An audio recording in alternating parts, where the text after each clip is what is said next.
Donc Anja Johansson, vous êtes ici ce soir pour nous présenter une proposition du Code du travail dont vous êtes co-auteur. Est-ce que vous pourriez vous présenter un peu plus précisément ?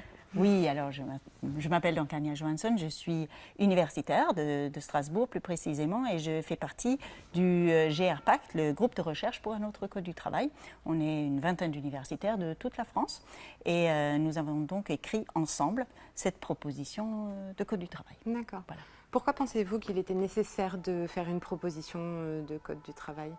Et à quel moment ça a démarré ? Est-ce que vous pourriez nous en dire ? Oui, c'était lors de la... Il y a eu une série de rapports qui ont parlé de la nécessité de refonder le droit du travail, et dans un certain sens, et qui a préoccupé un certain nombre d'entre nous, disons, on ne se connaissait pas encore forcément. Et donc, il y a aussi l'histoire c'était fin 2015, et la gestation de la loi travail de l'année dernière, donc de l'été dernier, où il y avait un certain nombre de propositions qui étaient avancées et qui ont... vraiment nous ont inquiétés. Et à ce moment-là, il y a le groupe qui s'est constitué vraiment de manière assez informelle, et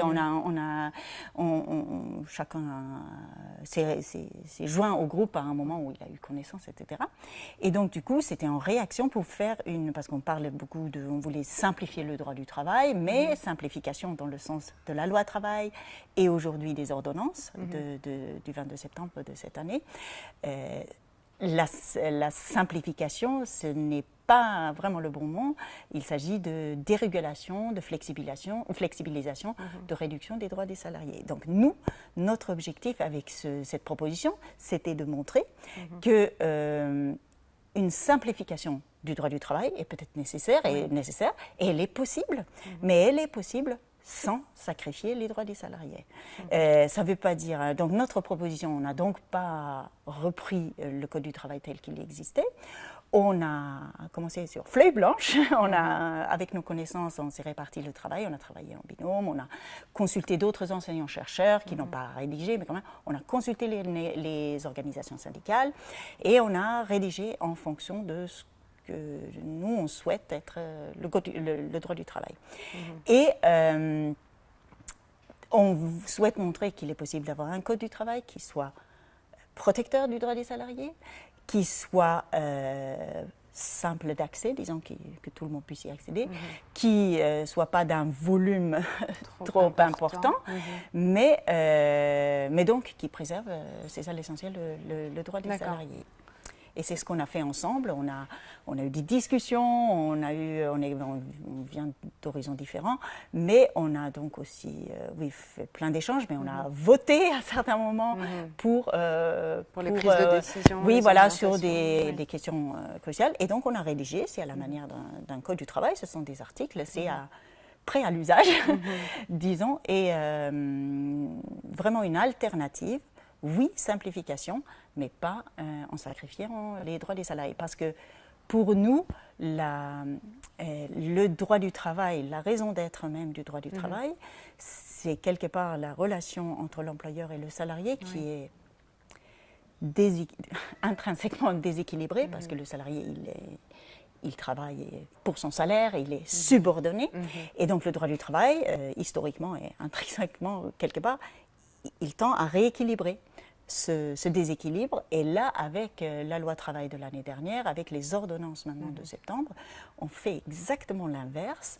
On renforce les pouvoirs de l'employeur, on renforce la négociation collective par rapport à la loi, c'est-à-dire qu'on donne plus, on minore le rôle de la loi, qui égalise, qui donne un socle à tout le monde, mais donc on minore, les ordonnances et la loi travail minorent cette protection minimale, et on va faire jouer donc la concurrence entre différents accords entre entreprises. Chaque entreprise pourra fixer, c'est ça l'idée principale, que c'est chaque entreprise qui fixe son régime. Ce qui fait que les entreprises entre elles vont se faire concurrence en matière de conditions de travail, en matière de coûts salariaux. Et donc, même des entreprises, il y en a beaucoup d'entreprises qui n'ont pas forcément la volonté de tirer vers le bas, hein, c'est pas ça, mais au fur et à mesure, ces entreprises-là aussi vont être obligées, pour ne pas disparaître, de s'adapter. Et donc, il y aura un dumping social vers le bas. Et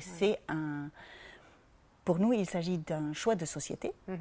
Nous, on ne souhaite pas une telle société. C'est un danger pour la cohésion sociale. Ça va creuser les inégalités, accroître la pauvreté. C'est ce qu'on voit, c'est le résultat au Royaume-Uni. On a eu des personnes qui sont venues faire des conférences là-dessus. Ce qu'on voit en Espagne maintenant, non mais Grèce, etc. C'est un choix de société. On ne souhaite pas une telle société. Nous proposons, dans le cadre de notre Code du travail à nous, une autre façon de construire un droit du travail qui a un sens. Voilà. Et donc, ce Code du travail a été diffusé. Est-ce que vous avez l'impression que le gouvernement a à cœur de prendre compte de vos propositions ? Et on l'a effectivement diffusé au niveau présidence, gouvernement, parlement, etc. Le gouvernement, il faut dire que non, il n'y a pas eu de réaction, pas de retour du tout. Il y a des parlementaires qui s'y sont intéressés, ça oui, des syndicalistes, des diverses associations, etc. Mais au niveau gouvernemental, non. Donc la communication continue comme ce soir où vous allez pouvoir plus approfondir tous ces points à présent dans la conférence. Je vous remercie beaucoup. Merci à vous.